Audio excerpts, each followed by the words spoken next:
How to clear CMOS. Note: safety first. Take proper ESD precautions before proceeding with troubleshooting steps. Method 1. Clearing BIOS using jumper settings available in motherboard. Step 1. Shut down your computer, unplug the power cords and SMPS. Step 2. Press and hold the power button on computer for 10 to 15 seconds. This will discharge any remaining power stored in the capacitors. Step 3.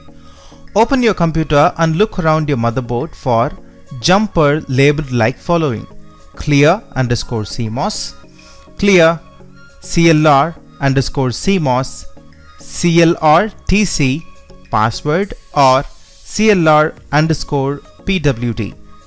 These jumpers are usually located near the BIOS chip itself or near the CMOS battery.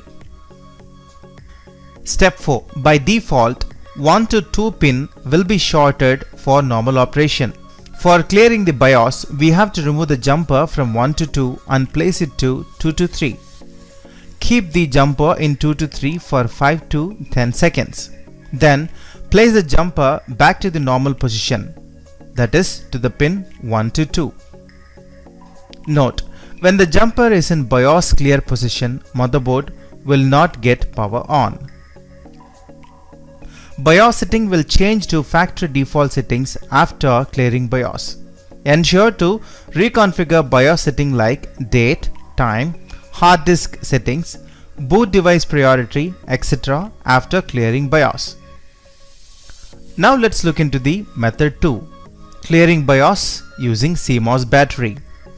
Another way to clear BIOS is to short the polarities of CMOS battery holders as shown in the figure below.